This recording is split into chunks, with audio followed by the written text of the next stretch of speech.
You totally stunned me, Alex. Of course we're happy on our side. But why would you think the government needs to run propaganda like that? Keep us in line, missy. Why else all the rules, too? He sees by my shocked expression that he's gone too far, and certainly farther than I could have fathomed 5 minutes ago. Truthfully, half that shock is still my brain processing his description of me as pretty. Okay, never mind. I should be on my way anyway.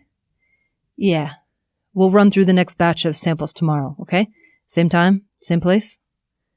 Yeah. And hey, thanks for coming all the way out here. Even though my plan of establishing my own turf didn't matter. And in the end, he's unsettled me in more ways than one. No problem. I don't mind at all checking out the good-looking hall, he says with yet another wink as he stands up and starts pushing his cart toward the lab store. All this forbidden fruit. His words and our broader conversation replays through my head as I walk back to my desk. His face is like a ghost image before my eyes, refusing to leave my consciousness. I'm forced to dismiss recurring warnings from my vitals monitor of elevated heartbeat. The white walls are an antiseptic to our officially dirty words. Walking through here gives me the illusion of being sanitized, but I know it won't last, not as long as Alex's words still ring in my ears. Soft lighting glows throughout the meandering hallways. Every few feet, the effect is interrupted by a framed photograph of an adorable baby, sometimes identical twins, all naked, save for a miniaturized adult accessory, like a monocle or a fluffy beret. Conference rooms, lined with floor-to-ceiling glass panels, bookend each turn of the path. As I pass the last one, a cramped room where the round table leaves little room for chairs between it and the walls, I'm surprised to see it occupied at this time of day. Jane is seated farthest from the glass wall, and when I enter her line of sight, she catches my eye and gestures for me to enter. The locked door and red folder covers dotting the work surface are giveaways that classified information is being discussed. In our otherwise paperless world, only the government still uses physical copies in an antiquated filing system. It's not common for us to hold such meetings, and I've sat in on but 2.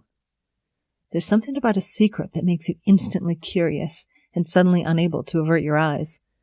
Conversation ceases the moment Jane slides the lock and cracks the door. "How did it go today?" Jane whispers to me. The other women around the table, none of whom I recognize, all give me friendly but wary nods. "Fine," I lie. No way I'll be telling her the truth. "How far are you in mapping the full range of emotion? I want to mention your program to the group." "Not as far as you and I wish. That'll take a few more weeks before we can move to live trials. I'll have to plan our entire path forward and brief you." Jane lowers her voice even further and leans closer, turning her gaze to the other women. "This research is the biggest deal to hit our department in 50 years, Dart. We need to speed up." Her movement shifts my head and gaze downward, and the latter crosses the paper a mere half a meter at her spot at the table. Its title is unmistakable, even in 12-point font. 61% female birth rate, causes and implications. My throat constricts. My spine tightens. On instinct, I close my eyes to the view I shouldn't have seen.